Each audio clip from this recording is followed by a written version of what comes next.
you find adventure at the click of a button, or from the turn of a page, or the casting of a die. Join your hosts, Coniff and Shiloh, on an unforgettable journey. Questing the Multiverse. Shiloh, it's been like 2 weeks. Years. 2 years. 2 months. 2 lifetimes. Has it only been 2 weeks? It feels like 2 years. It does feel like 2 years. I have moved in to a new house. If you're watching on YouTube, you will obviously notice a lot less pink walls, which is fantastic. The magic of television. The magic. Shiloh, were you around when TV went from black and white to color? Was that like just a mind-blowing experience? No. Wasn't that like the 30s anyway? So no, it wasn't that far ago. We didn't even have TV in the 30s. Did they not? I guess that existed in the 30s. That was almost 100 years ago. I think in the 60s is when color television really came about, I think. But most people didn't really have color TVs until probably the 70s. I don't know. I could just be making that up. It's all right. But I always thought that the first movie was The Wizard of Oz, right? Because Dorothy is doing Kansas things, which is to say not much of anything except avoiding a tornado, which we had our own run-in with tornadoes or tornado sirens on Questing the Multiverse a few episodes back. But anyway, and then I keep bumping this, but she hits Oz and all of a sudden it's color and it's, was exciting. Well, that was movies, so yeah. I think the Hollywood. Let's see, I'll look it up. All right. While you talk.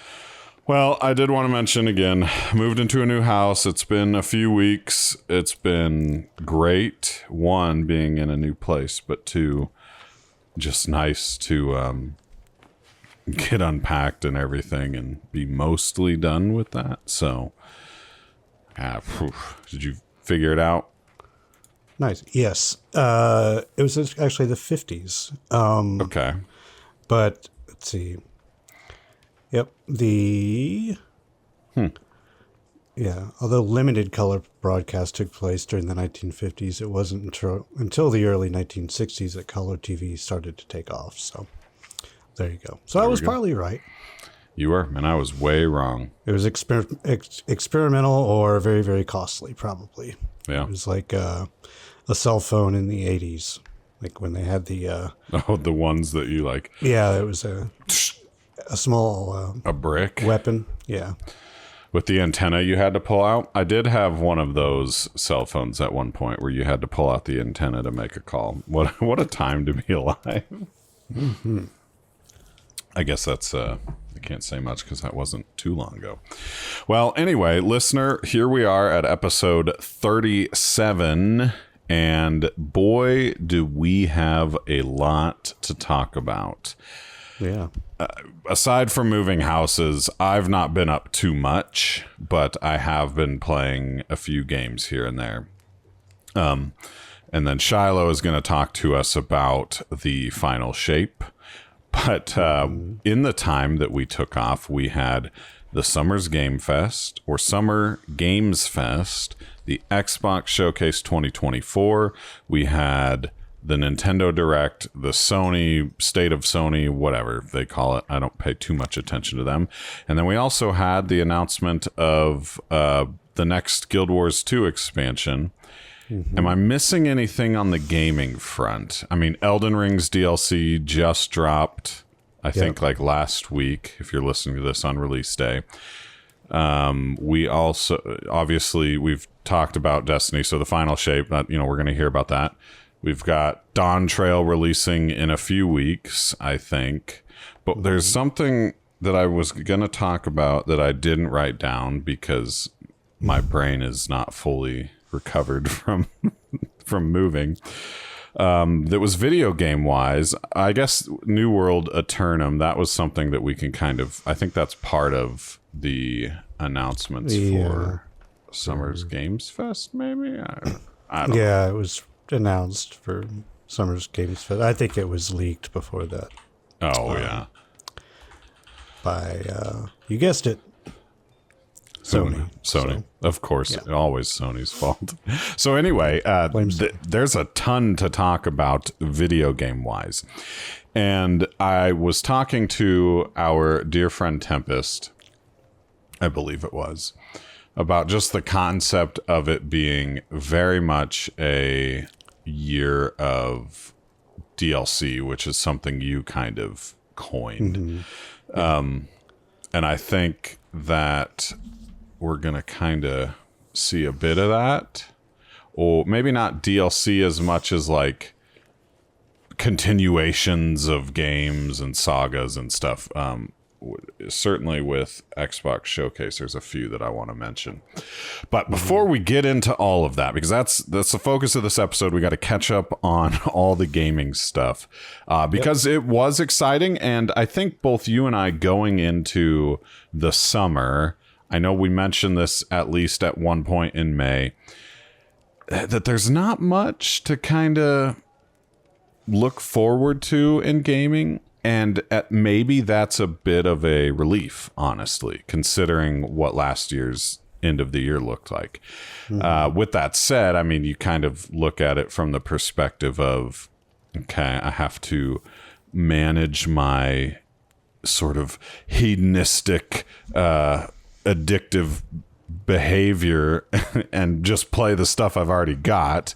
But, with the DLCs and everything, there's room for some new stuff. But what have you been up to, Shiloh? I'm going to skip this part of the segment because literally it's been moving, playing Final Fantasy 14 and Fortnite and RuneScape, and those three, and I've not deviated. And there's nothing to talk about with them, I don't think. So I'm going to turn it to you. Maybe. I mean, Final Fantasy 14, I'm in halfway through Heaven's Word. RuneScape, okay. I maxed Necromancy, so 99. I think I maybe already talked about that. I don't know. Fortnite, they released a Metallica season for their little Guitar Hero rock band, which has been great. Well, it's been great because until now, it was all pop songs, rap songs, and some of those can be fun. But like, obviously people have been waiting for actual metal, guitar solos, that sort of thing. And it certainly has not disappointed. I will say that it's been very enjoyable just to play those songs and tap away like a madman on the keyboard. So, well, what have I been up to? I just started my elongated staycation, which was not exactly what I prepared for. Originally I was going to go with my family to Florida, but finances and sharks and floods and all sorts, mainly finances. Well, I like what you said in the message. You're like sharks, finances, floods, Florida. Yeah, in Florida. No offense to our Florida friends, Katie, like Reaper and Katie and Wally. Wally, yeah. So I don't care for Florida that much. It's maybe it's the popo in me, the Tennessee. I don't know, but anyway, it's just too. Yeah, I mean, I lived in South Carolina. It's just the same thing. It's just hot and swampy, and not. No offense to swampy. Not our friend Swampy by any means. No, not that kind of swampy. The bad kind of swampy. So, but it's gonna be good. I've kind of gonna take the opportunity to get caught up in a lot of stuff. And one of the things I don't really have to get caught up on is the final shape. Yeah. So I've been through a good chunk of that, of the final shape. It's pretty much all I have been playing with our friends, Prophetic Swine and Reaper, and Maddie and Dr. Fat Dang. PhD. But mainly we got through the legendary campaign. Swine, Reaper, and I got through that. I did that actually on my Hunter, which is kind of bizarro, but here we are. It's I guess I don't know if I need to sell it. I know if you read reviews, other than maybe the initial knee-jerk reactions of the server issues at launch and that sort of thing, which are always they're disheartening, but they happen with pretty much any live service MMO that's ever existed since the dawn of time, and Destiny is it's happened to Destiny a lot. So you just kind of go in expecting that you're either going to get in and there's going to be the now contacting Destiny 2 servers error message at the bottom of your screen here and there intermittently throughout your playtime, or you're just not going to be able to log in the first day or so.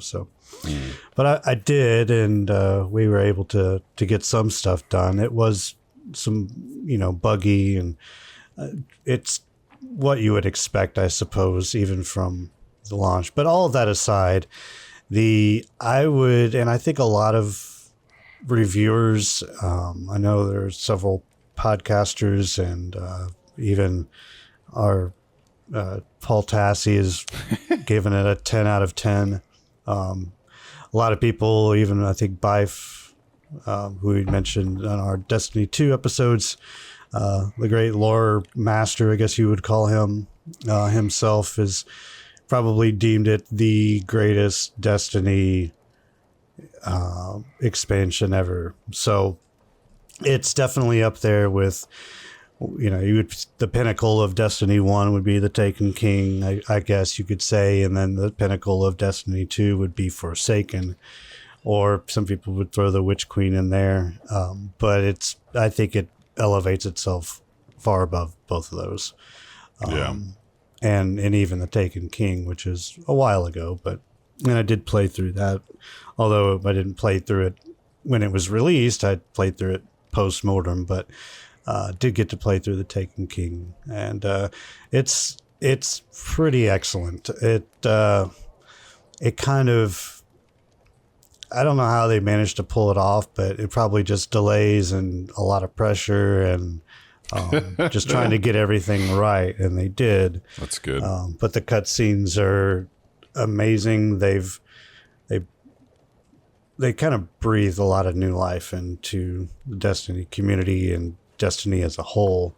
Well, that's and good. I guess my last words, probably, if I were to sell you on it, I'd say if you've ever played Destiny in the past, you kind of owe it to yourself to at least pick up the final shape and play through it. It's kind of either as a kind of farewell message to the game, and you can kind of rinse, or I think there's a lot more game to be had with that, and we're currently on the first episode is what they're calling it now, since they've done away with their seasonal model. And I don't know, the episode format I'm a little skeptical on, but I think maybe it's just that this episode in particular is not necessarily that compelling because it has to do with Vex, and Vex have always been the weakest of the Destiny. Yeah, and I think enemies. There's some decent lore and there's stuff to do with them that can be pretty interesting, but at the same time, it's like, well, they're kind of sentient robots. Right. It's just kind of like, it's just a little too sci-fi for me, and I'm just like, nah, whatever. Yeah, and that's the thing for me with them is, you can kind of relate to the Hive in terms of, especially when you get into their lore with the sword logic and all that stuff.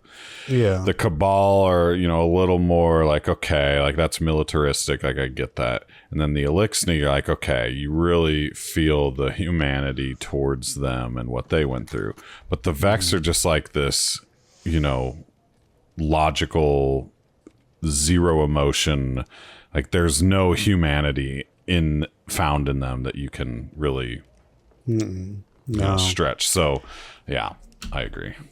Yeah. But I haven't played this new thing, so yeah. But the new season aside, the final shape is just excellent top to bottom. Especially now that if you were to go in, you wouldn't have any, connection issues or downtimes or any of that. So, yeah. I'm glad that they recommend. still. So you mentioned that Paul and Bife. Well, Paul rated it a 10 out of 10. Bife obviously very highly praised it.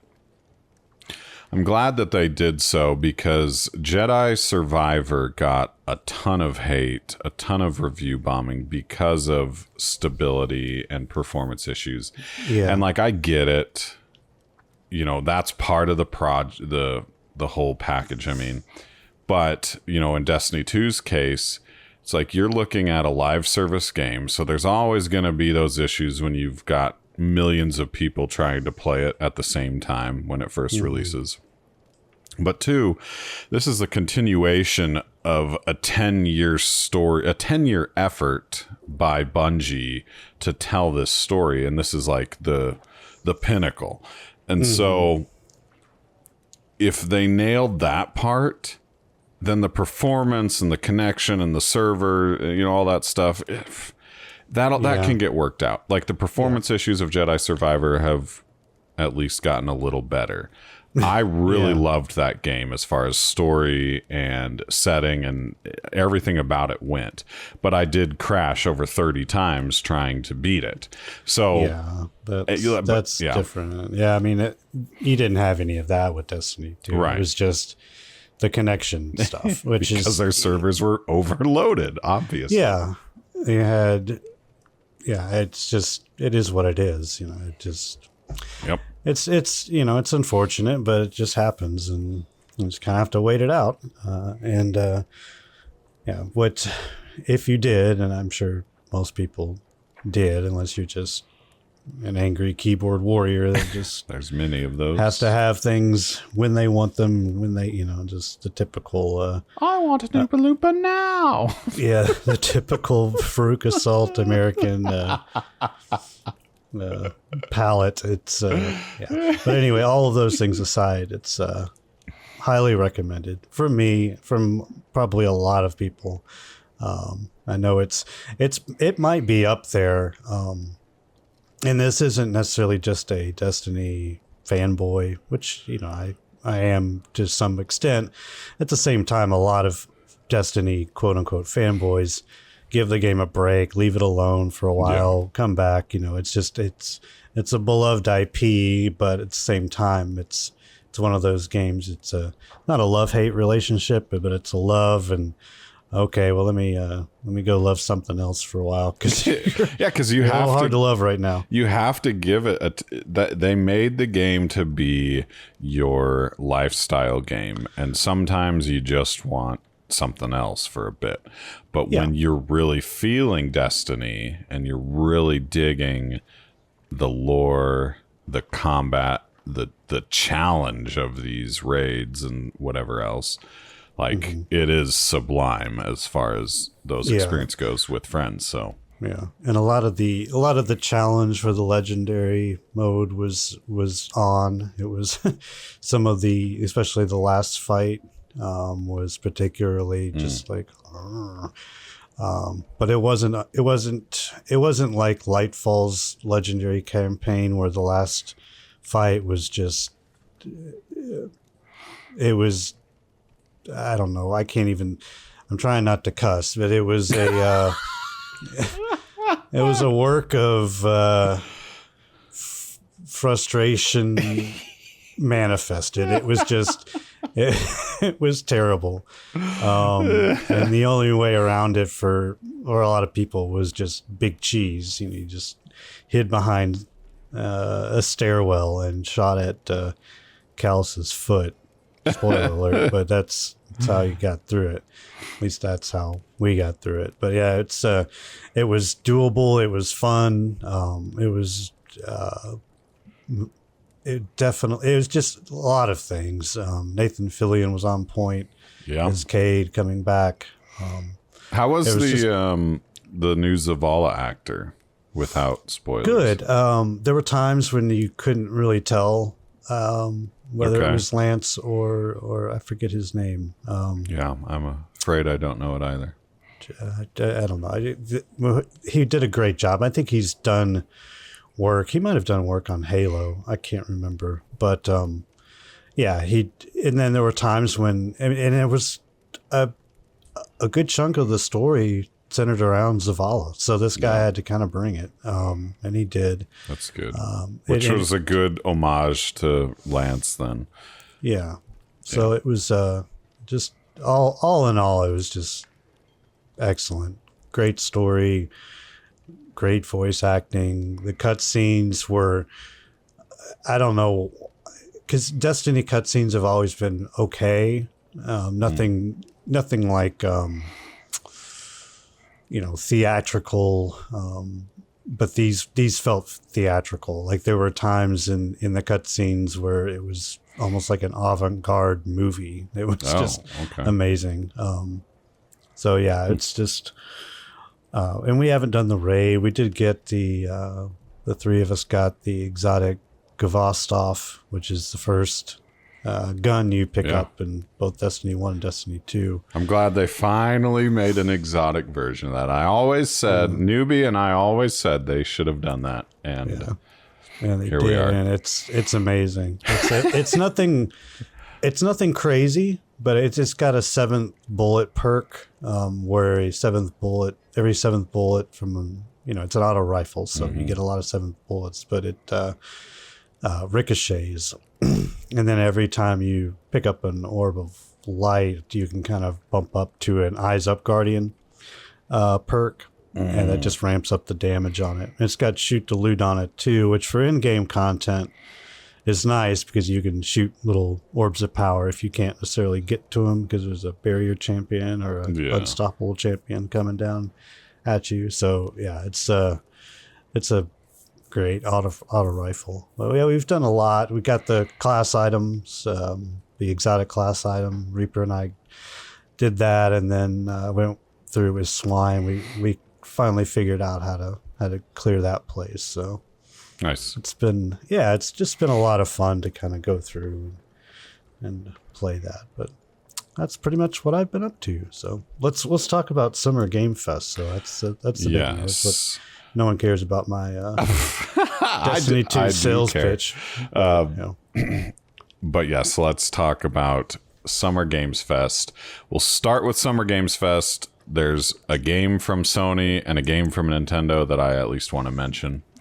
Yeah, and then we're not going to mention Xbox. all of these, I don't think. No. Because that's it's a lot. We'll just mention the ones that stood out to maybe to both of us, or at least one of us. So I'm going off of, and thank you to our dear friend Moses in our Discord. Typically, in the past, him and I have been in like a voice channel while these showcases are going on, and we'll just commentate, as friends, just about them.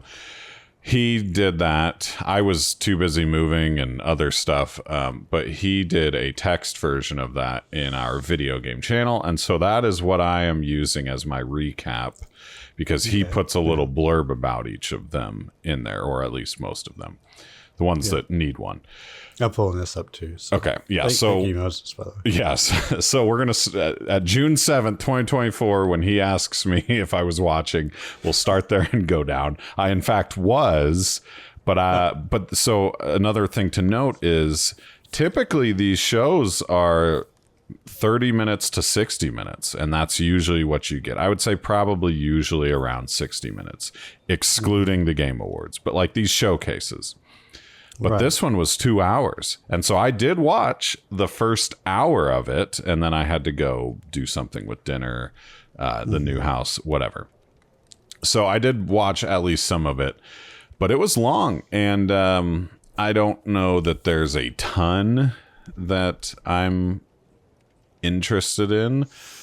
But as far as like these type of showcase go, it's really great to see what the industry is doing.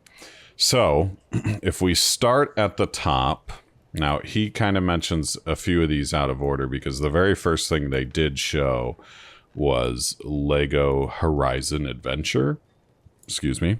Which is just another Lego game, but with Alloy and the Horizon Zero Dawn, or is it Horizon Forbidden West? Yeah, both of those. Yeah. Those worlds.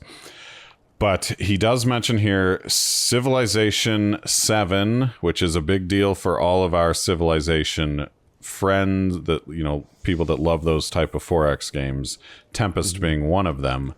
I think you and I are kind of like, great. I'm horribly uncivilized, so I can't partake in these adventures. Neva was a game that I actually I do want to talk about, that because it is by the same people that did the game Grease, or GRIS is how it's spelled. It's a very popular, let me rephrase that. A very beloved little side scroller platform, like peaceful and stuff. So that's worth noting. But then the big ones are the three that follow, or actually Harry Potter Quidditch Champions is not. Yeah. It's just so then the next big two are Star Wars Outlaws, which I think both you and I are at least are excited. It's Star Wars and it's an open world, and you instead of playing as a Jedi, finally, you play as something other, you know, a bounty hunter, mercenary, whatever. And then Black Myth Wukong is a sort of Chinese mythology, right? Isn't the Monkey King Chinese? Or is that Japanese? Don't know. But it's one of those cultures inspired Souls-like game that looks really, really good. And so I think that'll be fine. But I don't know if it's going to be outstanding. Obviously, Souls-like is something that people create nowadays as a selling point. Tool. So this game looks hard. You fight bosses and you can dodge roll and, you know, whatever. Therefore, it must be Souls. It must be Souls-like. And you're going to throw controllers. So, but moving on, There Is No Room in Hell 2. Did you see that one at all? Yeah, it's from the same people that made... I'm thinking on this. I guess I did watch the thing, and I can't remember when he mentioned the studio that did it. Oh, yes. I was like, oh, okay. Well, something completely different, right? What they did before? I don't know. But what drew me to it is that it was either 8 or 12 man sort of zombie raids type situation, which or like a 8 to 12 man version of Left 4 Dead is kind of what I took from it. Yeah, which sounds really neat and something that I would enjoy playing. But again, it was one of those where I wasn't really on my radar. It popped up, the trailer was neat, but more the premise is kind of interesting at least. But it said permadeath. I remember that being the thing. I was like, oh, okay. That's whatever. Not a fan of that. Permadeath in a 12-person. Oh, because maybe it's a roguelite type thing. So I don't know. Yeah. I'll have to look that confusing. up. And that was not one of the ones that I was, really. It was noteworthy, but it wasn't super interesting. Yeah, same. A whole lot of stuff, you got Cuff Bust, Once Human, Space Marines 2, which that game's been teased here and there for a while, I think. Warhammer 40K, that'll be at least worth looking at when it comes out. Once Human is definitely on. I think we've talked about that game before, where it's kind of that it had a Fallout feel, but at the same time is kind of Remnant 2 looking, and what's the game? Control looking, like it had a very interesting looking atmosphere to it, with the kind of a open world Fallout 76 sort of premise. So it looks interesting. Yes. And it's coming out soon too.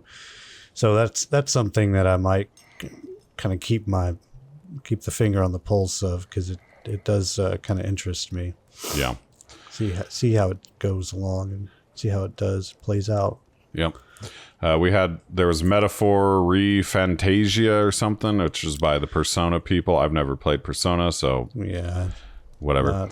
Whatever. Now, Batman Arkham Shadow looked sweet until I realized it was a VR only game, and I was like, all right, well, forget that.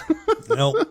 But it looked cool. The premise was neat, at least. It was very dark, and so obviously Batman's always been towing the line on that. So, Street Fighter 6 Year 2, not really interested. Yippee-doo. Tears of Metal looked interesting because it was a Scottish rebellion game, like the historical Scottish rebellion, and so roguelike, whatever. Dragon Ball Sparking Zero, the DBZ games are always, popular. Delta Force Hawk Ops, a new extraction shooter, possibly, whatever. Yeah. Fatal Fury, that was another fighting game that was ancient that is coming back, I guess. Battle Crush, cartoony Greek god-themed fighting game. I love Moses' commentary on this. There's question marks. Mecha Break. So mech games, I used to play a game on PlayStation 2 called Mech Assault 2 Lone Wolf, I think. Mm-hmm. And I really used to like them. But apparently, in Gundam, he mentions Gundam here. Gundam is like a Japanese mech thing for anyone who may not know. I'm really not an expert at all. But there's like people that just really love the concepts of mechs and mechs fighting mechs and mechs fighting monsters. Obviously, it's very strange. Titanfall, right? It's been a thing for a long time. Maybe my thing, but yeah, sure. If that's your thing, go for it. So it's been a hugely popular thing, and like I said, I played that game, Mech Assault 2, on PlayStation 2 somewhere in the early 2000s, and it was a fun game. Mm-hmm. I don't know, but it's just that's just never really captured my attention. So Blumhouse Movies is making video games now, and there were a ton of horror. So Blumhouse Movies is, at least for those who need to know, I think they did Megan, but more importantly, they did the Five Nights at Freddy's movie. So all of the games that they showed, which are very much indie games, were all like horror games. Mm-hmm. I don't know. I play horror games if there's like some sort of thing about it that captures my attention. I don't play them because I enjoy them. I mean, like Dead by Daylight is entertaining because you play with friends and it's always fun to hear your friends scream. So as Shiloh can attest to when I play that game. Yep. Yeah, the horror genre in video games, I can live without. So I don't need another heart attack. So. But I mean, it's cool that they're coming out and they're doing their own thing for those that are. There's a lot of people that really love the horror-based games, but for me, it's got to be really compelling on a different level for me to go to deep. Yes, which is like Hellblade can be.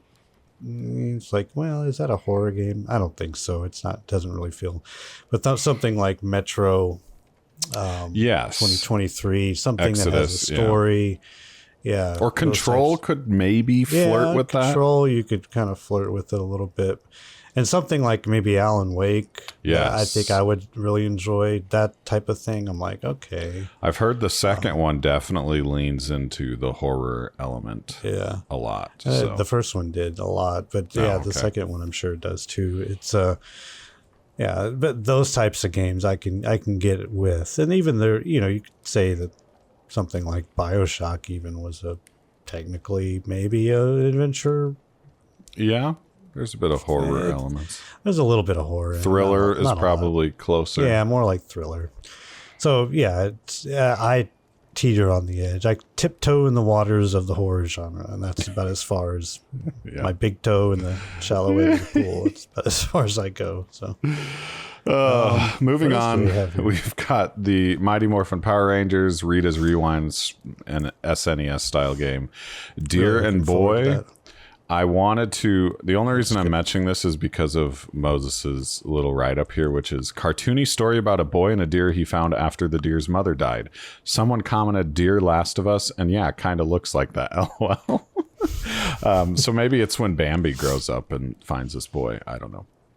Now, the first, in my opinion, of the most notable thing on this list, Kingdom Come Deliverance 2. I've not played the first one, though I do own it, but our good friend Carb and then our friend Sonny, he just played it on stream this year, I think, for the Lore Forged community, the first game. But it's medieval RPG, you know, and it's the first game is very popular and looks gorgeous, and so the second one is promising for that alone, I think. Slitterhead, here's another horror game. Yep, that's all we need to say there. We will be playing that. Okay. Killer Moving Bean. It was a wild game. Looks like Super Hot and Max Payne had a baby. So Super Hot's like a geometry polygonal type shooting game where you can slow down time and stuff. That game's kind of cool. I like that. Yeah. Game. Cairn, a new survival climbing game. I think I kind of stopped the show around this point. So most of this, I'm kind of like, whatever. Wander Stop is a planting game about an arena fighter trying to get out of the fighting game. Okay, fascinating. Okay, sure. Unknown 9 Awakening, a kind of exploration fighting game where the main character can jump bodies. All of these are kind of just, they're indie games. When we get to the Xbox showcase later on, we'll have a lot more to say, but I'll just run off and list some of these. And Troya, The Last Song, The First Descendant, Outer Sloth, which is actually a new publishing arm from the Among Us devs to help other smaller indie game devs. There's an Among Us TV show coming with a lot of big names on the cast list. Sonic and Shadow Generations, which is just a montage or collection of levels from Sonic history. But then we get Dune Awakening, which we've talked about before after I watched Dune 2. I'm still interested in this. I don't expect it to be super deep as far as like lore and story and stuff goes, because it is labeled as like a sandbox MMO. So yeah, we'll have to wait and see it. The premise of it is really intriguing. The fact that they've set this up the way they have makes me feel like they could go lore heavy into it, but my taste for this sort of game would really appreciate it if they did. Yeah. Rather than it just be a sandboxy shoot 'em up survival MMO PvP game. That doesn't necessarily intrigue me as much as maybe just getting to play a open world game with friends in the Dune universe, which is kind of, we'll wait and see. It's going to be interesting, but I definitely want to play this because I am interested in the Dune universe. Obviously, got the book here. I even got my Surf Iraqi's t-shirt on, so. Nice. But yeah, it's there was another game that we brushed over that I thought looked really cool, and then I did a little bit more research, and now I'm very kind of cold on it, which was The First Descendant. It's that sci-fi shooter game. Yep. They kind of a looter shooter. But it's unfortunately, I think it's been in development for a while. It's changed names. Nexom is the publisher, and they have a history of kind of pay to win, that sort of thing. So I'm like, I don't know. We'll wait and see about that. But it kind of smells like Anthem to me, and that is kind of disappointing. So. Oh boy. Yeah, but we'll see. I don't know. I just speculating there. Yeah. All right, let's continue on. To round out the rest of this, and I'll gloss over the New World thing. We can talk about that at the end. But Battle Aces, which is a cartoony mech game, the finals, new season. Alan Wake 2 is getting a physical edition. Honkai Star Rails, which is that game I've heard of many times on these type of showcase. I know still nothing about it. Dark and Darker. Kunitsu Gami, Path of the Goddess. I think I did that right. Hyperlight Breakers. So this one is it's the next game from the people that made Hyperlight Drifter. And why this is notable is the second, they're doing this thing where the first game is a style of game and the second game is a completely different style of game. But they're still the same type of game, if that makes sense. So Risk of Rain 1 and 2 are kind of like that. And then Tempest and I had this whole long discussion on this. There was another one that now I can't remember. But it would seem that when this happens, when a game developer makes a game and it's good and, you know, people like it, but then they make a second game and they completely shift the genre of it, that it tends to blow up.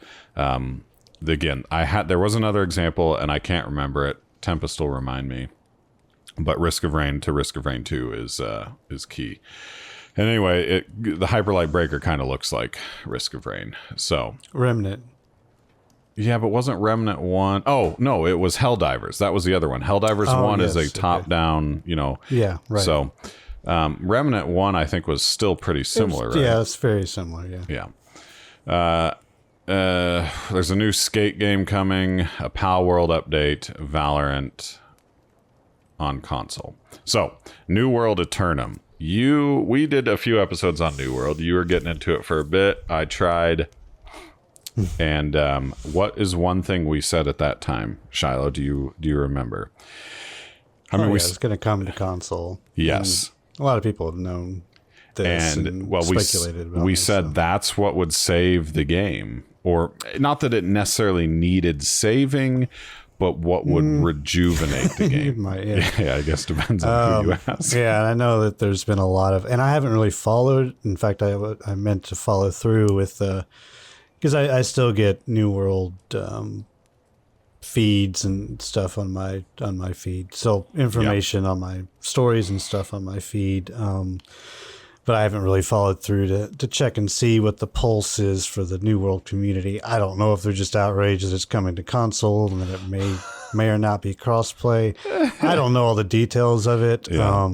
They have this trailer, which isn't saying a whole lot because it's basically just a mashup of the Brimstone Sands trailer, the Angry Earth. The Angry Earth trailer, and then the OG New World trailers, kind of all combined into one with the Pixies song in the background. So it's I don't know what to make of it. There are lots of people that are speculating maybe it won't be.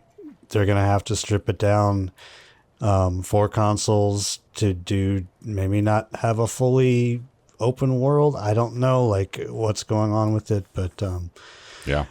We'll see. It's becoming a co-op ARPG, just action RPG. I don't think anything about the gameplay is changing other than the fact that they're making it into a co-op instead of, you know, putting the focus on the single player experience rather than it being an MMO. And all that jazz, right? So, well, that's kind of all right. Right. On one hand, it's like, well, that was a selling point. But then on the other hand, from a console perspective, if they do that, maybe the single player experience would benefit from that.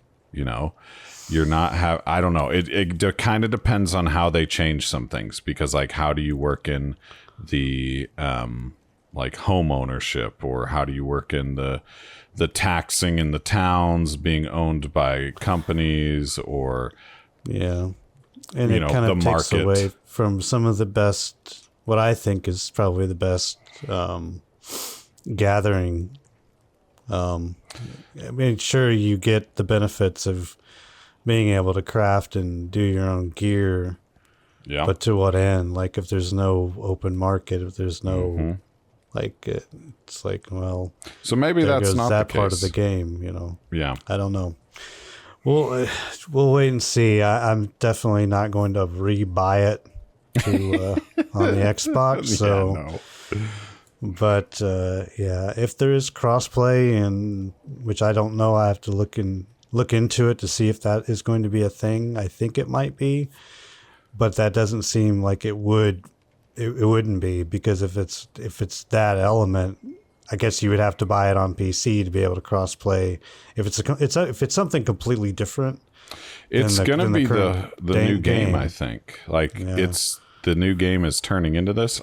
I don't know. There's a lot of maybe buzz that's around why there's this. a lot of okay, that would make sense of why people are, excuse the French, but pissed off That's not even at French. at this decision. Yeah, that's just Midwest speak. That's just Midwest talk.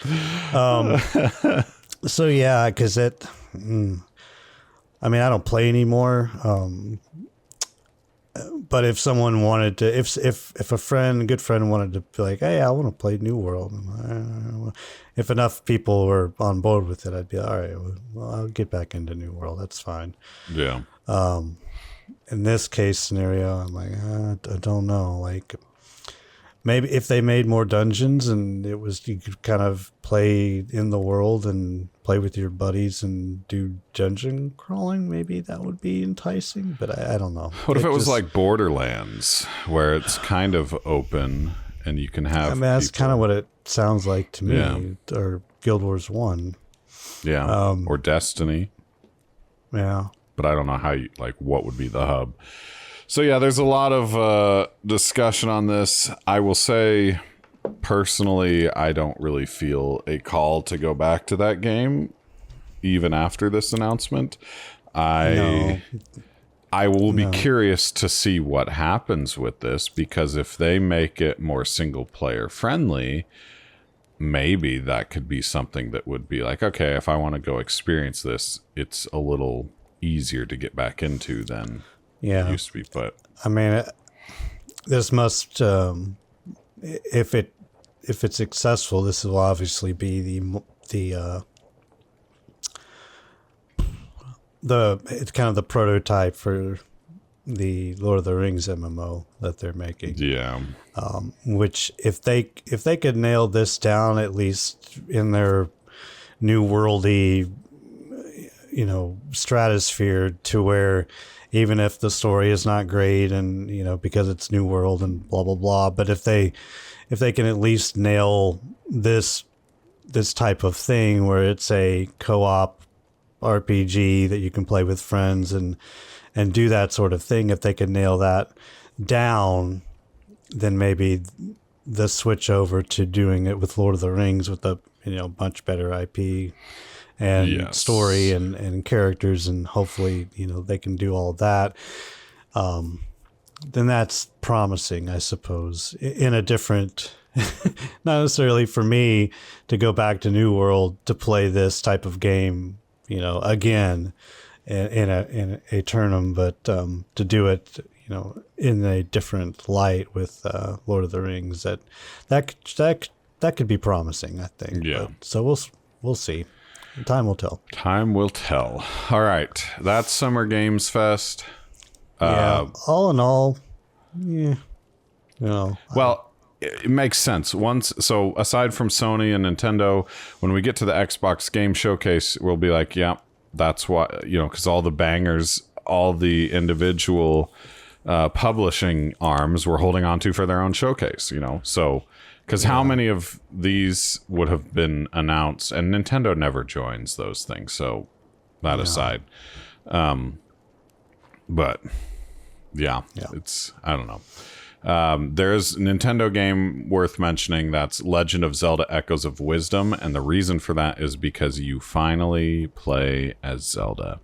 So really the name should be Legend of Link. Because I think Zelda's going to save Link in this game. So that's neat. And then on the PlayStation, I looked at the list of all the stuff there, just the typical PlayStation stuff, except I saw Dynasty Warriors Origins. Now, Dynasty Warriors is a long-standing IP that myself and my dear friend Nick Newby used to play as a kid. And you basically pick a Chinese kung fu or samurai, not samurai, that's Japanese, warrior, and they have different weapons and maybe different ability, whatever, and you just fight hordes of enemies. And it many times felt like the beginning of Fellowship of the Ring when Sauron has the mace and he's just sweeping elves and men aside like they're bugs on the grass. And it was just a ton of fun because of that. You're just fighting these grand scale battles, fighting a ton of enemies. So I'd be curious to see what this game looks like. If it is only going to be on the PlayStation, then that's a bummer. But I guess who knows? What are you going to do? So I'm going to let you kick off the Xbox Game Showcase. There's a lot less things to cover here. However, there's a lot more interesting things to cover. And I'm just looking at the picture, and there's at least 1, 2, 3, 4, 5, 6, 7, 8, probably like 12 to 14 things on here that I'm like, yes, I want to know more, or I want to absolutely play that. At least half of them. So that's a good thing. I think a lot of people were like, Xbox finally kicked something out of hit something out of the park. Yes. Kick something in the goal for once. So do you want to? Well, they lead off. These aren't necessarily in order of when they showed up, but the first one is. I know that they let off. Phil Spencer let off with Call of Duty. Yep. Black Which is Ops a big 6. thing for them now that they own. It's a big thing Activision. that it will be available day one on Game Pass, so you can play it for free for once. I suppose if you want to play Call of Duty, you can get it for free and occupy half or 3/4 of your 2 terabyte hard drive. So, And ain't that the truth? yeah, that's pretty much the truth. I've never been a COD guy, bro. If that's the words the kids are using, never been a COD bro.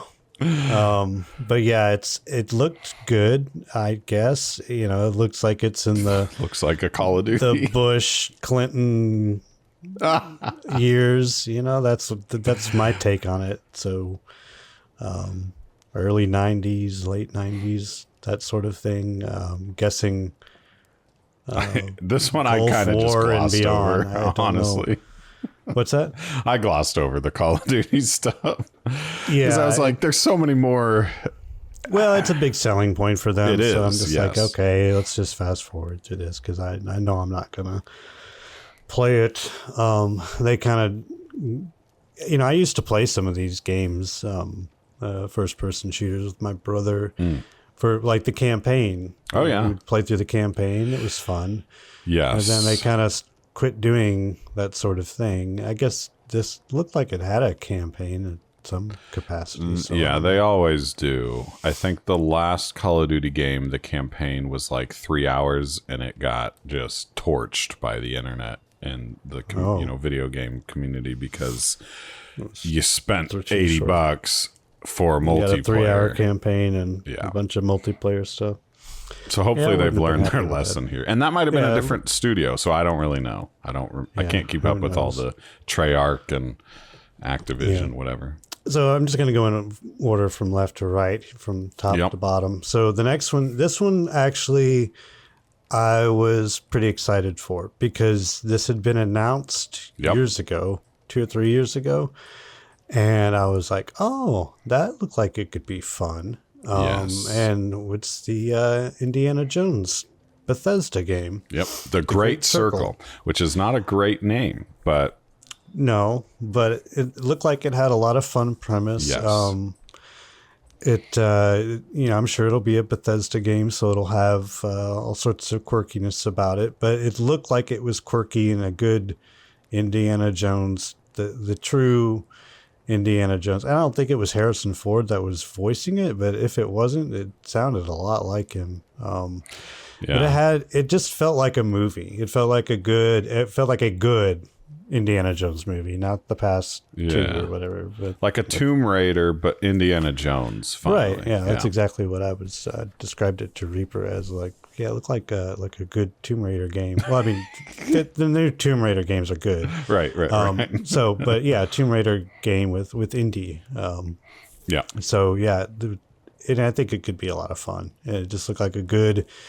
Fun adventure game with puzzles and all the stuff that you would expect from a good Indiana Jones video game. So. And it's set when Harrison Ford's Indiana Jones is younger, right? So this is like Raiders of the Lost Ark era. Yeah. So, It looked like from the scene. If you haven't watched the showcase, then you should at least watch it for this, because it has almost a movie-esque Bethesda style, so take that with a grain of salt, but a movie-esque kind of interaction with some Nazis. Of course, always. Look like a snow covered derelict downed airplane in probably Tibet, Nepal, somewhere in there, but it looked really interesting. Looked like it'd be a lot of fun. The next one, I kind of zoned out for Gears of War E-Day. I have no recollection of what this was. Well, I think it's a prequel to the whole series, because Marcus Phoenix and my Gears of War knowledge is really lacking. Right. But I just know, and Dom, I think they were both there. Okay. If I'm wrong, someone will correct me, but Probably. I believe the concept is this is the prequel to kind of what set everything into motion, which would make sense with E-Day. And it was the final thing of the showcase, so this is was one of their big reveals. That's probably why I zoned out. Okay, just need to get this over with. So we'll moving on. The next one was Doom, the Dark Ages. Yes. Which, never been a huge Doom player. It's always a little. It is what it is, but just not for me. It's this one looked all right though. It looked interesting and fun. You get the almost mechanical looking demon dragon floating around, and it looked interesting. So, the next game that I was really keen on, and now I'm sort of kind of like, well, we'll just have to wait and see on, is Avowed. I'm right there with you.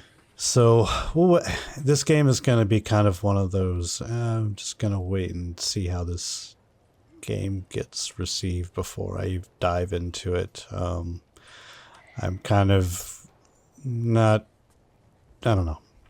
We'll just, when they first showed that teaser, however many years ago that was, with the arrows and then the purple fire, whatever it was. That was like, ooh, what are we getting? That was like, Elder Scrolls 6 years before Elder Scrolls 6 will come out. And now I'm like, and I like the world well enough. I mean, I didn't get too far into Pillars of Eternity or Dreadfire. But I love that it's in that world. It's, the whole thing. So I'm in the same boat as you. I was interested, very much so, and then the more I see of it, I'm just kind of like, I don't know. Yeah. So the next game is Diablo 4. I forget what it's Vessel of Hatred. Expansion.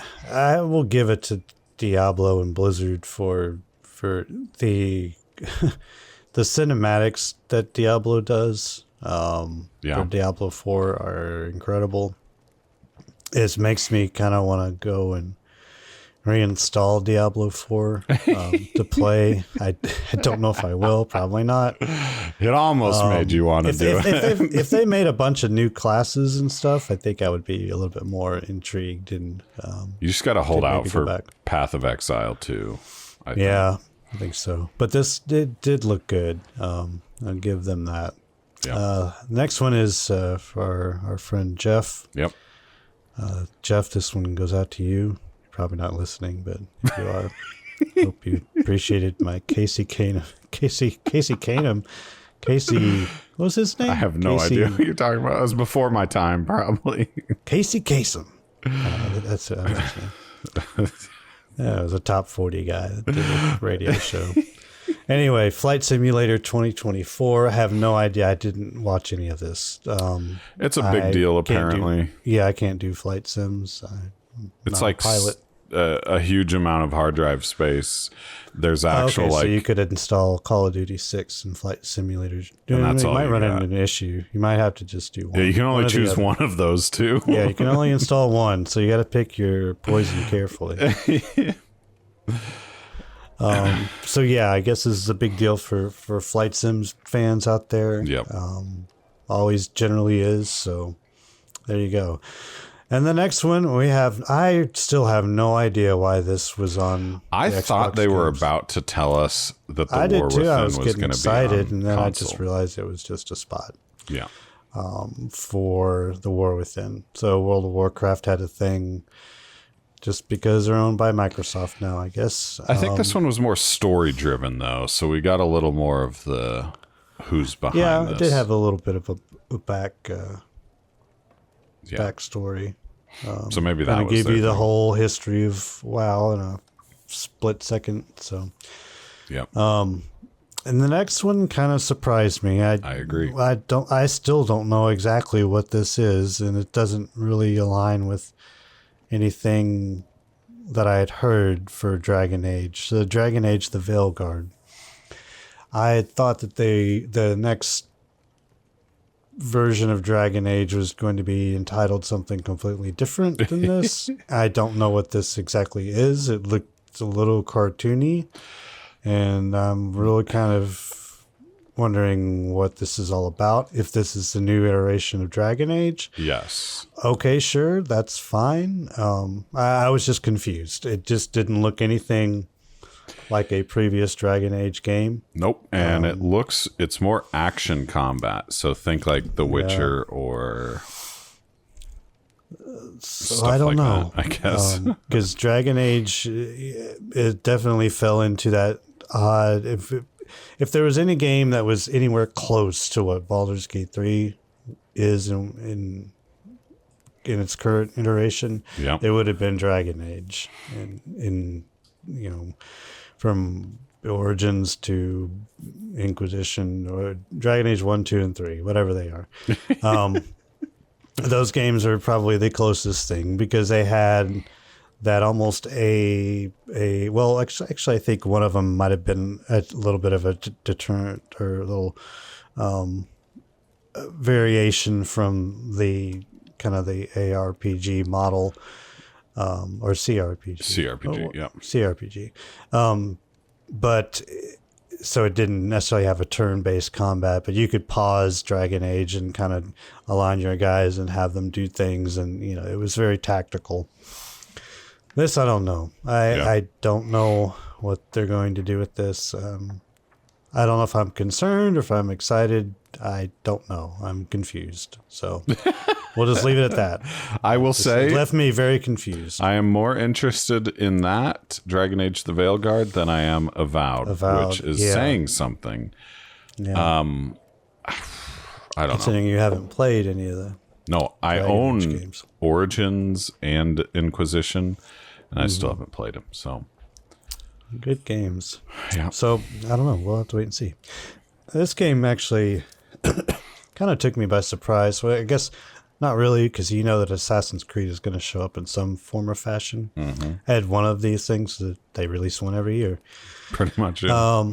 At the Assassin's Creed Shadows. This one actually, I was like, oh, yeah, we haven't been to the East in an Feudal Assassin's Japan. Creed game. Yeah. Like, this looks interesting, especially the female antagonist part. She just looked really cool. Kind of the ninja, kind of where you can play as a ninja and a samurai, I suppose. Kind of the way what I took from it. Yes. And and so I don't know, also that could be fun. I own Assassin's Creed Origins and Odyssey on Xbox. Still haven't played them, but of ancient Egypt, Greek mythology, Vikings or feudal Japan. I think feudal Japan is the setting that I would be the most interested in anyway. So Yeah. There you go. Maybe you could pick that up. yep. The next one's Stalker 2. This one has been on delay, unfortunately, because they're a Ukrainian studio. And, well, if you've lived under a rock in the past couple of years, you know that Russia and Ukraine have had a little bit of a skiff. A little bit of a fisticuffs. So, but it's finally coming out. There's a date now, finally coming out. So there's a date. It looks interesting. It reminds me a lot of maybe just because it's Russian and not necessarily it's Ukrainian, but you know what I mean. Yeah. Well, same. Yeah. Old Soviet Depends Union. on who you ask, I guess. Right. It has that Metro vibe to it, so we'll have to wait and see. I want to play Stalker it. 1? Yep. I've never played that, so I don't know. Oh yeah, me neither. But I do want to play this. I have always been fascinated by the history of Chernobyl, that whole incident, and so it looks good. yeah. The next one is another RTS game, Age of Mythology. I am completely blanking on this one. Yeah. No idea what it's about. I just remember there were gods like Odin and Zeus and stuff. You fight for me because I'm a god. And I was like, okay, that's cheesy, but whatever. Yeah. So yeah, that's a big pass for me. Yep. The next one, I am still. This is another game that left me really confused. And I love this franchise, and I'm still trying to figure out exactly what they're doing with it, and what they're. I don't know. The Fable has a new trailer up. Yeah. And it didn't tell you a whole lot. Yeah, it didn't. Just made it more confusing. I still have, from the initial trailer. It's just like jokes and pretty good CGI. Maybe it's in-game footage, probably not. I have just no like, idea. okay, whatever.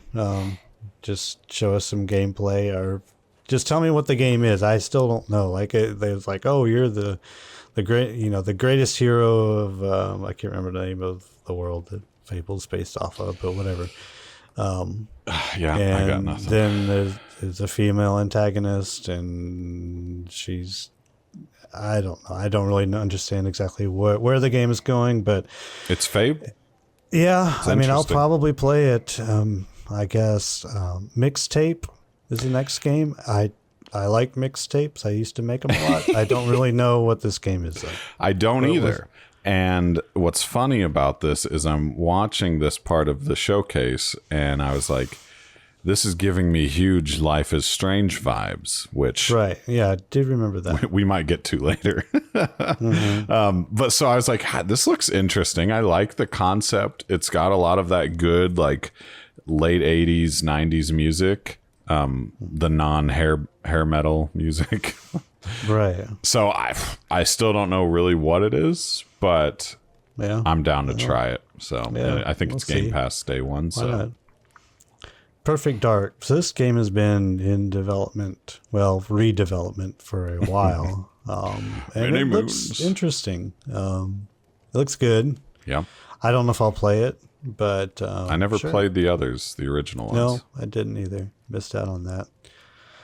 What is this? Expedition 33? I don't remember this. This one is fascinating to me. The concept is there's some painter chick, and every year she paints a new number, and she's counting down. Oh, that's right. And Yeah, everybody this that's one at looks that age dies. good. That's right. Yeah. So it's up to apparently all the 33-year-olds to end this whole cycle. That's how old Frodo and that how old Jesus was, apparently. Yeah, And 33, like a magical number. yeah. I think it is. I don't know. Oh, there you go. Go do something big. So I better play it, right? So Yeah. I know nothing else other than that, but the hook alone I think was interesting to me. Yeah, So it looked good. Once you told me the premise, I was like, oh yeah, that game did look interesting. South of Midnight. So this game, it looks bizarre. It looked like at first I thought it was like a predecessor to Maneater or something. Which would be hilarious, like a crocodile version. Yeah. And then I realized, no, this isn't that. I don't know what to think about this. This game has been... Wasn't there... At first, then I thought, oh, Borderlands. And then I'm like, no, this isn't Borderlands. But it has that cel-shaded look to it, I think. Kind of. Yeah. It looked interesting, and the music was kind of cool. It looks like it's just a bayou magical swampy creatures doing jivey things. I don't really know exactly how to sum this game up. The combat looked interesting. It had Souls-like dodging. That's going to be used a lot from here on into Infinity, probably. For now But some of the movement looked like it was on rails a bit, which is actually something I was going to say about Dragon Age Veilguard too. It's like, I don't know if they do that just for the video or if that's kind of the way that these games just drive the are. Story. Probably. So I don't know. Probably so. The next was Starfield Shattered Space. Sure. I thought this looked better than base Starfield. Like, it was more compelling, honestly. Yeah. The first thing that popped in my mind, like, well, you could just play something better, like the Final Shape. But, it's just just me, so maybe. I don't know. I think it looks cool because it looks more alien, right? Right. And there's a bit of a mystery, almost like a horror element. And the thing that Starfield was missing was that Starfield horror game. Yeah, in my opinion. And I guess I didn't beat Starfield. And I honestly have nothing against Starfield. It was my number 2 game last year, but it does feel like a game that should have released in like 2014. And would have been Game of the Year or 2013, whenever. Yeah. Just the way it was designed, or at least the zones. I mean, we've played games that have massive... Cyberpunk is a good example. A massive open world where they hide loading screens. Well, this game, Starfield, was... especially when you got to Neon. Now you got to go through this place to get to this part of Neon. Got to go through this door. But I enjoyed it. So, anyway. Yeah. State of Decay 3, looked all right. That's one of my brother's favorite franchises. So is it really? Yeah. Okay. Wu Chang and Thanks for All the Fish. What is this? Fallen? Yeah, I don't remember. Fallen Feathers. I must have glossed over this. Yep, same. Elder Scrolls Gold Road. Our once beloved ESO. It's got it's out currently. Well, this is their 10-year anniversary, I think, right? It's got to be 2014. That is it? No. Maybe it is. Yeah. Okay. Well, happy anniversary. Sure. It's not enough. I don't think I'm going to come back to that game ever, but it is if you've never played Elder Scrolls Online before, like you can ignore 2 jaded old men about that game and you will have a great deal of fun in that game, especially if you like the world and setting and stuff. Oh yeah, most definitely. And they are still producing content for it, as you can see, and making great improvements. So there you go. Metal Gear Solid. Green triangle. This is a big one. Green triangle. I can see. This tiny That's all we photo. see. I can't remember. It's Snake Eater. Is that really what they call them? I it guess. Is Snake Eater. Oh Lord, really? That's a little on the cuff, but I remember when I thought Snake was pretty cool. That was many moons ago. The first thing I said, this game looks good, but God, this dialogue is terrible. It's just so over the top and corny, but if that's your thing, sure, go for it. Fallout 76 Skyline Valley, that is out now. Yes. I have yet to play it. Same. but apparently it's a huge improvement, and it's a map expansion. And you can play as a ghoul. And Yeah, I now, don't know yes. how big of a map expansion, but it raised my eyebrows to where I was Yes. like, oh, a map expansion. Wow, that's been years. This, But yeah, yep. sure. This is it's made me consider, because I think it's free. Maybe I'm Yeah, wrong. it you is. don't have I to pay downloaded for it. it. It was just an update from my Xbox. But yeah. But I kind of want to install it on the PC. Like, if Bethesda was like, you can transfer your game save from console to PC one time, even if you have to pay $30, I would do it, well, and then I would start playing this, because PC. But yeah, that's the only thing holding me back. But Skyline Valley looks really, really good. The map itself, some of the mobs, I think there's like a irradiated turkey, giant turkey that can chase you. So that's exciting. But Yeah. And he plays a ghoul, and you can play as a ghoul. I guess, if that's your thing. Yep. The next one was interesting. Life is Strange. Double exposure. Double exposure. So Yes. if you have another Life is Strange adventure, this features Max, right? Yes, which is why it's exciting. So the first game that started it all, you play as Max Caulfield. The Before the Storm prequel, you play as Chloe, her best friend. Life is Strange 2 is completely different. And then we get Life is Strange True Colors, where you play as...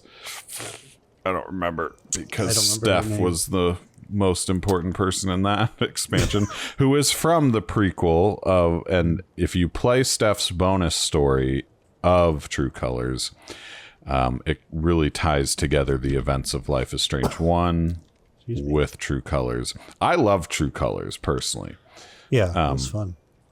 But this one is going back to Max, and apparently another one of Max's friends has died. And man, she's just really unlucky. This just keeps happening to Look her. in the mirror. But what will be fascinating is if she has the same power or if it's a completely different power. Look different. It did look different. But I wonder if they'll explain what happened to her rewind abilities. So I'm very interested in this one. This will be a 100% a play for me. All right. Yeah. Sea of Thieves has a new thing. I didn't watch that because I like Sea of Thieves, but I yeah. And it was overshadowed that by... ship has sailed.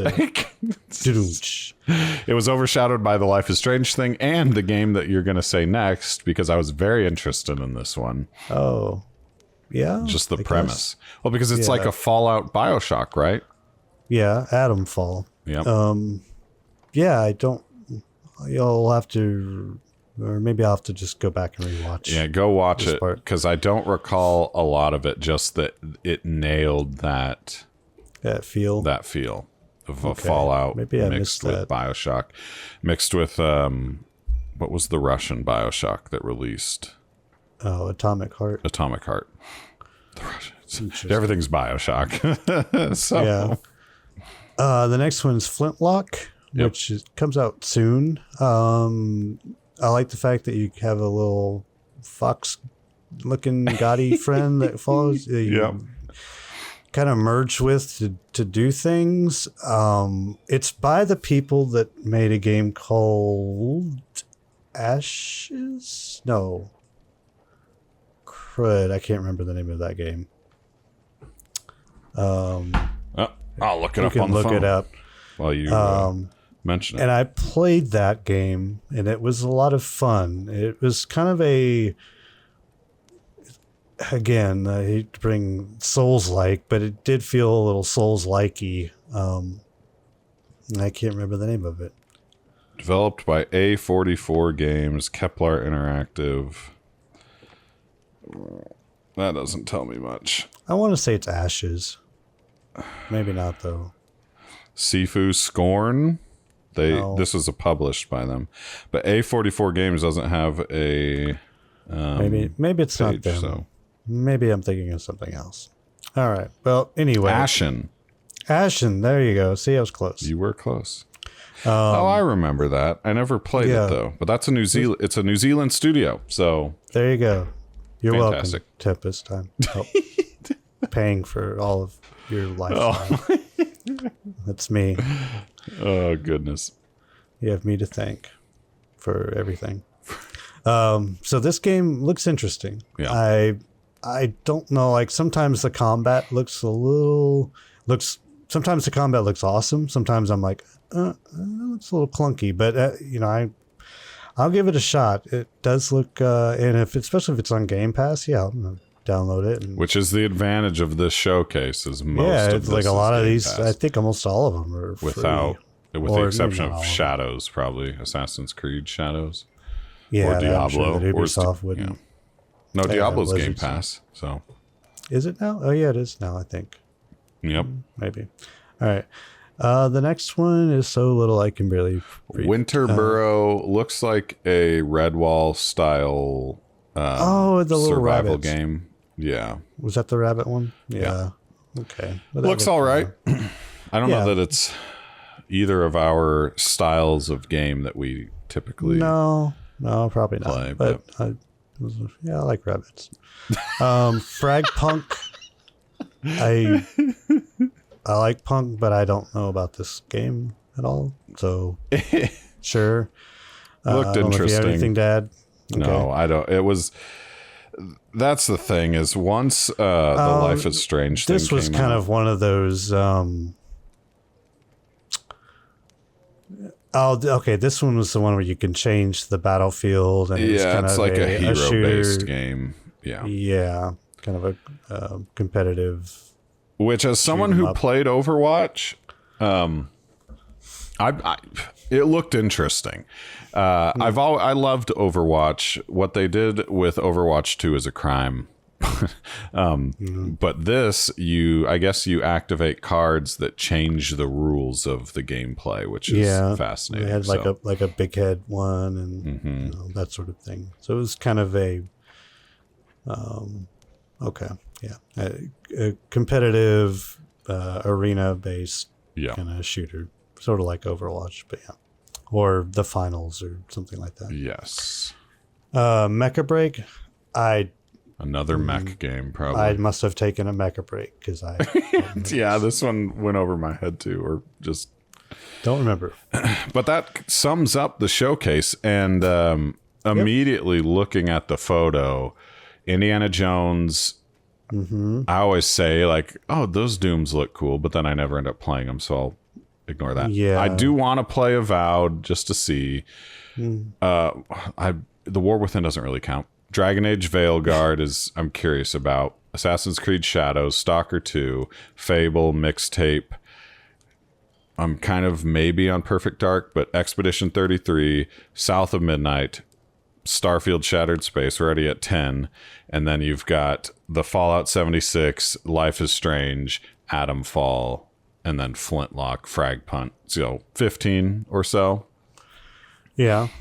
I'm interested in maybe 10, which is, I mean, that's saying something. If I'm interested in 10, that's a pretty good showcase. Yeah. So I'm not saying I'm super critically, renowned. I'm picky. So, and I like what I like. So I agree. So there you go. I think the Fable showing diversity. So the Fable showing could have been better for a game that's releasing next year. Like I said, it's very confusing. Yeah. I'm still like, I don't know what they're doing, but sure.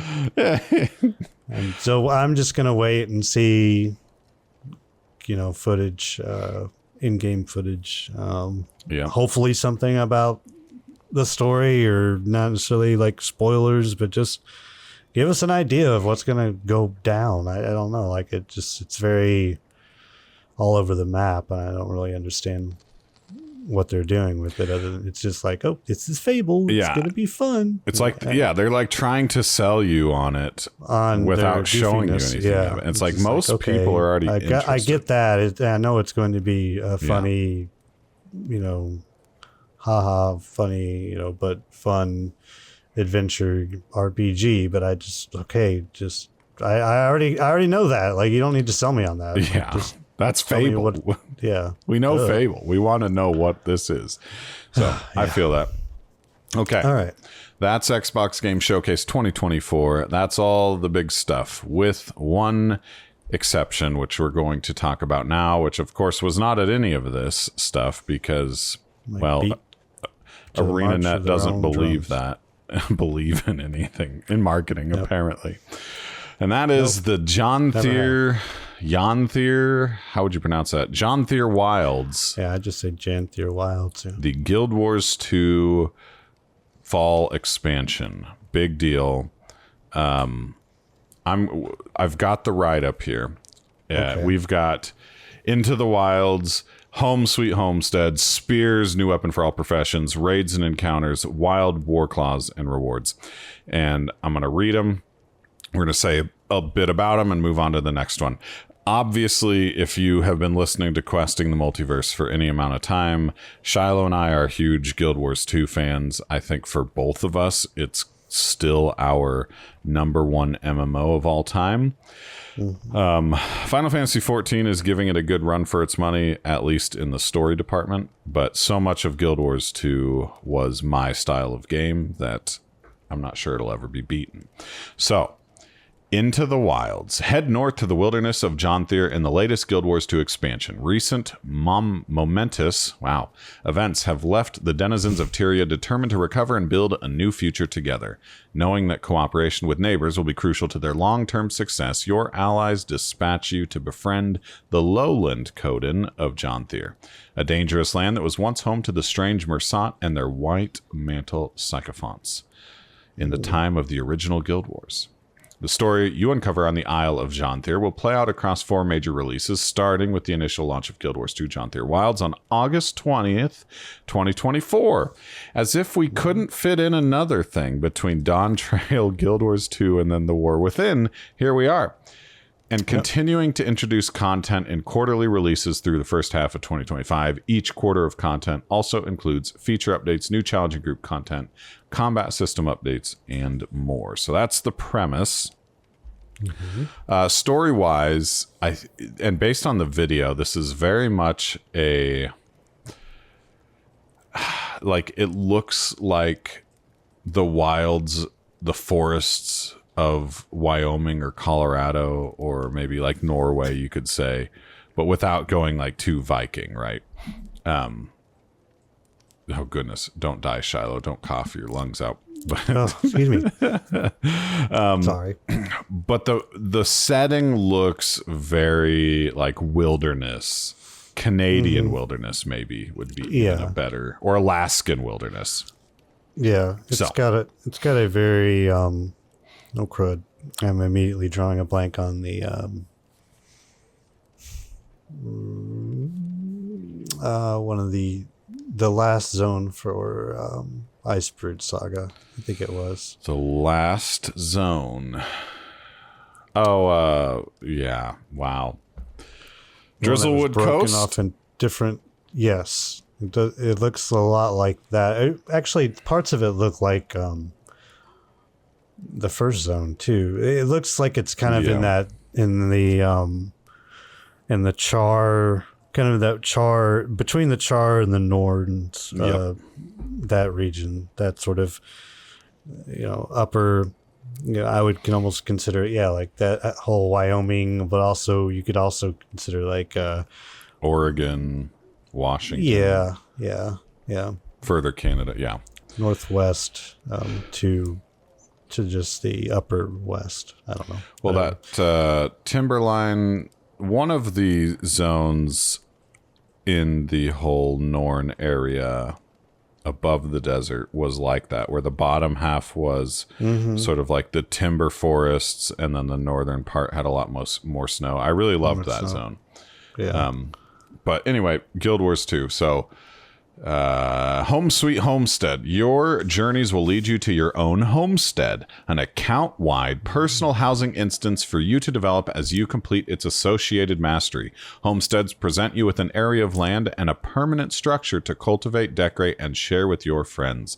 You can also access nodes and unlocks you've acquired for your personal story home instance in your homestead. before we launch on August 20th. We'll be back to share loads more. That's great, first of all, because they almost, it was like they teased that, right? Like they had this whole, here's your personal homestead, and my character, my elementalist, is a human, so that was in Divinity's Reach. And I would go there to mine candy corn, and that was about it. Or I think you go there for the no, that's not even in your, I was gonna say there's like that bar, the end of the world bar, whatever, I don't know, it's at the very end of the game. You go there for a special moment. Yeah, you do go back there, but that's not in your homestead. Yeah, that's your home instance was just a like it was just, you go there, it was what, I don't even know, just a little instance with other NPCs running around. You didn't really have a home, but you could mine your stuff, you know, like you mine candy corn. I would just go to mine to pick up like chests and things that I got along the way from Silver Waste and Heart of Thorns stuff. Yeah. Those type of chests. And then I think once I got my little Azura, got her like chef cooking skill up to where she was like 500 or 400 or whatever the top 500 tier was. I got a almost like a special ascended stove that I could put in my house, and that was kind of cool. That she could do different recipes in the home instance. So I'm really excited for that part of it, because I think that was one of the cooler, probably the best instanced home instanced MMO. What am I trying to say? The best home building, player-owned housing. Yeah, okay, there you go. Player-owned housing in a game that wasn't completely like open like Fallout 76, and that had a structured home that you could build stuff in, which most of them are. You're talking ESO, right? Right. Yeah. It was ESO, because you had your home, like you would buy a home, or you know, in a rare instance that the game would allow you to earn, or you know, would give you a home for, you know, the antiquarian manor, whatever, and the Sijic from Skyrim, and then the Sijic villa, which they gave for Cloud Rest expansion. Was that I don't remember, but whatever. Somerset, there you go. I can't remember the names of these things anymore. And then I had one of my favorite homes. Of course, I ended up getting the little mansion from Vardenfell. I earned that on Miss Swift, but then I bought the big mushroom tower in Vardenfell, and I built that out. I still miss that house. That was good. Yeah. I wonder if I could sell that. If I could sell my account. Oh boy. ESO has the best player-owned housing in any game. There's no contest.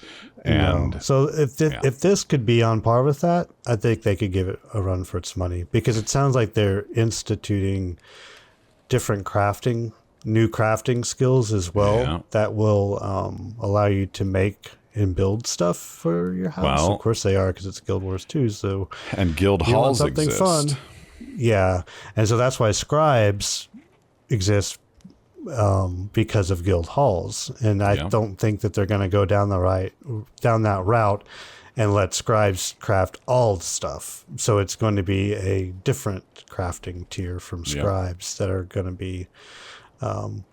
So that's something fun and exciting, I suppose, to make your own stuff, and you'll be able to pull stuff from your achievements, apparently. So we've got a lot of achievements to put stuff in our homes. So. Yeah, and you've seen, I took you to Race, which is the beetle racing. So they make all those courses. Yeah, and it appears to be pretty freeform. So so we'll see. I mean, I could see myself building out a house. A good chunk of time making, and it's account wide, so you don't have to, all my characters can go to one house and have their own little playpen. So Well, all the masteries are. yeah. Count The only thing I'm not leery of, but I've seen some of the spear animations, and some of them look okay. Some of them look pretty good. None of them kind of really wow me, which is weird because Guild Wars 2 has some of the best, at least I think they have some of the best combat animations in an MMO. They make the most sense. They're not just all over the map like Black Desert Online or where those are good. Those are hard to beat, really, to be honest. But they don't really make a whole lot of sense, and they're just all over the map. So it doesn't, they don't really count those in particular. But yeah, Guild Wars 2 has, I think, some of the cooler animations that make logical sense. And so some of the spears, they look a little clunky, but it is still early. We'll have to wait and see how it plays out. Yes. But they do say their write-up is learn the secrets of the spear from the lowland Coden. Spears, which were previously only used in underwater combat, will now have all new skills for each profession on land. Some professions wield spears as formidable melee weapons, while others hurl them at range with devastating accuracy. They can be interchangeably in the aquatic and terrestrial weapon slots, but you'll need to equip multiples to use them in both locations. There will be a legendary spear to acquire as well. And any unlocked spear skins in your wardrobe will work for spears equipped on land. I can't remember if the Elementalist uses a trident or a spear underwater. It makes sense if they used a trident. It wouldn't? It would make sense if they used a trident. I feel like it's probably trident, which is a bummer because I thought I had a really neat spear skin, but I don't think I do. So I doubt many people really have any really cool spear skins. I'm sure that there's some out there, but we'll have to wait and see. But yeah, it'd be a new weapon's interesting. We kind of figured we weren't going to get a new class altogether, or new elite professions or whatever they're called. Elite specs. I don't think that'll happen for a while. The fact that they're giving us is probably the next point is the war mounts are going to be available in open zones. So, there's the war claws. War claws, yeah. There's also a raid thing though that I have first that which we'll just mention, but additional challenging encounters will become available alongside new story chapters in 3 major releases that follow Guild Wars 2, John Thier Wilds. In the first of these releases, around November 2024, you'll get to challenge a new raid comprising 3 encounters. And this is a big deal because they haven't done a new raid in a very long time. Yeah. The story of these encounters will be accessible in 2 ways: through a classic 10-player raid instance, our 8th raid, or with large groups in open world events, which is fascinating to me because it's almost like the Drizzle. You take the Drizzlewood Coast, the one you mentioned, or for instance, Dragon's Fall, Stand, whichever one is more Mordramoth. That is effectively a raid when you consider what happens. Yeah. So yeah, maybe it's more of that type thing, but they're also turning into a regular raid. But anyway, the convergence system will also be extended to the region of John Thier, including John Thier specific enemies. The following major release, coming in the first quarter of 2025, will introduce a challenge mode and legendary challenge mode for the raid. And in our final major release for Guild Wars 2, John Thier Wilds, we'll add a new fractal and its accompanying challenge mode. So they're committing to more of this this group content. So that was probably the stuff we did the least of in Guild Wars 2. We did a decent amount of fractals, but the raids we only did the one with our good friend Metalis. Wild War Claws, though, yes, it was previously only available through World v World, and I was like, the only thing I have left is that thing at the end of the Warclaw track in PvP World v World. But I stopped doing that because I was focused on trying to finish out Meteorologicus. And so I had to switch to that track. So I don't think I'm going to earn the War Claw the old-fashioned way before I will be able to earn it the new way. And I'm not really bummed about that at all. So No, I wouldn't be. I managed to get mine, and I don't know why or how, but I guess I figured, well, I'm already out here, and I've already got this almost done. I might as well get this done. Yeah. So I did. And it's nice to have. I mean, it's a need in World versus World. I don't know how I managed to craft two to three legendary weapons without having a War Claw and any of those. yeah, that was nuts. I just ran real fast on my little Azura legs, I guess. But they are introducing new PvE skills for the War Claw, so that should be interesting as well.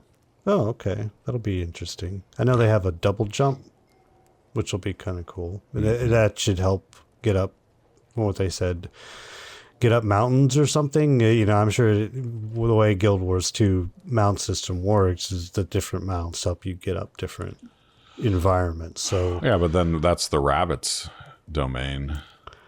true, And then the but maybe this is sky scale.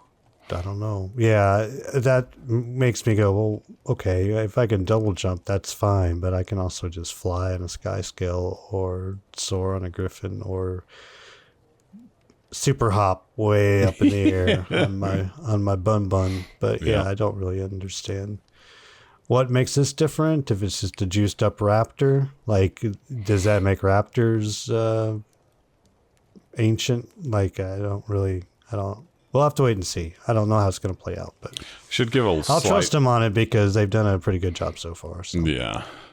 And then finally, they're just talking about refreshing the Wizard's Vault, which was their kind of reward, or their version of WoW's trading post, which is just rewarding you for playing more, doing your daily achievements and whatever else. Yep.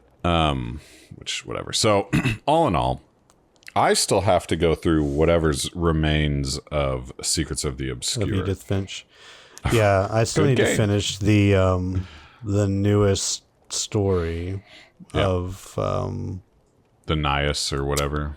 Yeah, the outer whatever the newest stuff is. I need to go and to finish that. But I'm not in a huge rush to do it, but definitely going to be doing it on whichever character I decide will be the flavor du jour of the expansion. I have no idea.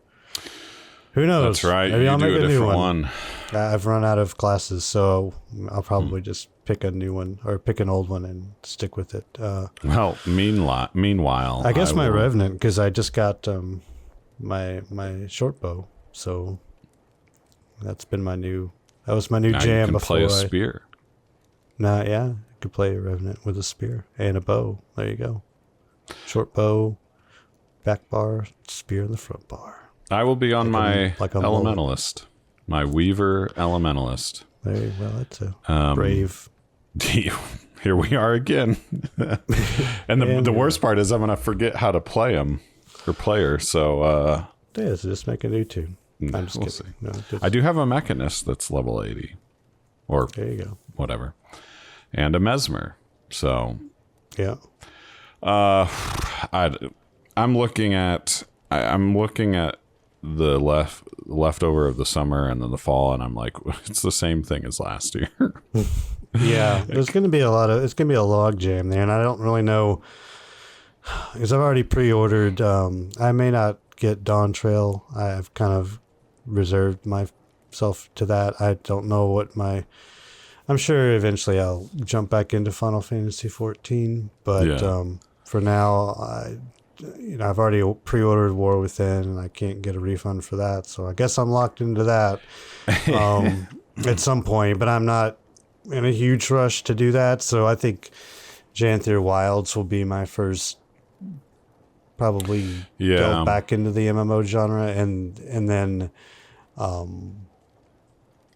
and then kind of go with that until I don't, when I run out of stuff to do, and then I'll probably just jump into War Within. Yeah. So by that point, I think everything will have run its course. But yeah, I mean, on this break, like I mentioned, I'm on a 2-week staycation. I plan to finish Baldur's Gate on a complete new run through. We need you to finish. I've got Elden Ring to completely go through. Oh yeah. I've got Hellblade 2 that I need to play through.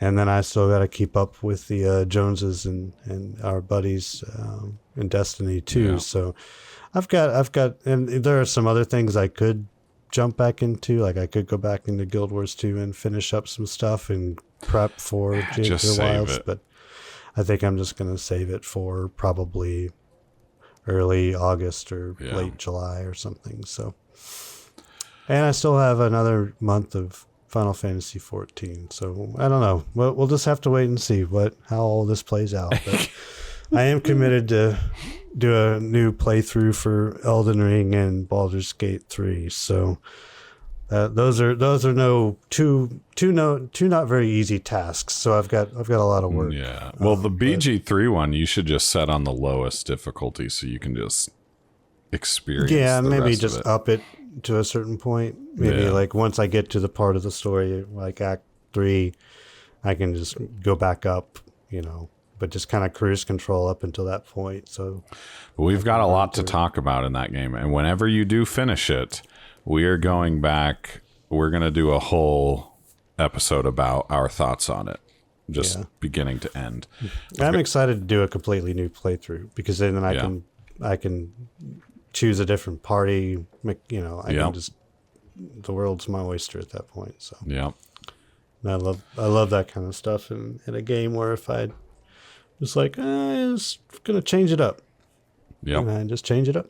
So I have to replay through most of it, but it's not like it was a grueling slog. It was a lot of fun. So of fun.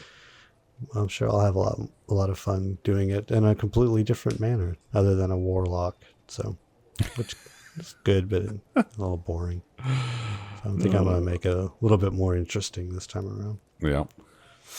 All right. Well, that's a lot of news, a lot of video game hoopla, I guess. Yep. Thank you, listener, for listening to us talk about the current state of the industry. I don't know what our plans are for next week. If we're going to record, we're all over the place because it's the summer, and in a few weeks I'm going to be on vacation myself. So, and then we're going to take some time. I don't know. Well, just if you get an episode, consider it a pleasant surprise until we resume usual duties in August. So it's the summer, Mm-hmm. Summer Games Fest. No. Okay. I'm going to hit the button, which is way over here now that I've moved it. I don't think I can still talk, and I don't want to hit the wrong one. So thank you so much for listening and giving us an hour and 48 minutes of your day. And we will talk to you in the next episode. Farewell. Bon voyage. Yep. Auf Wiedersehen.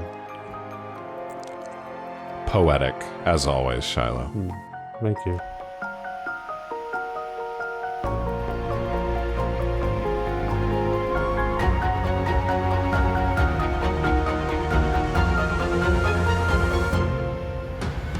Questing the Multiverse is brought to you in part by Coniff Productions, House Wood Designs, and Joel Crawford. To follow along with our adventures, please follow us on Twitter at QtM Podcast and consider joining our Discord, the link of which can be found in the show notes or in our Twitter bio. Want your questions or comments read on the show? Email us at questingthemultiverse@gmail.com. Finally, if you enjoyed this episode, please consider giving us a review or a follow wherever you listen to podcasts. Thank you for listening.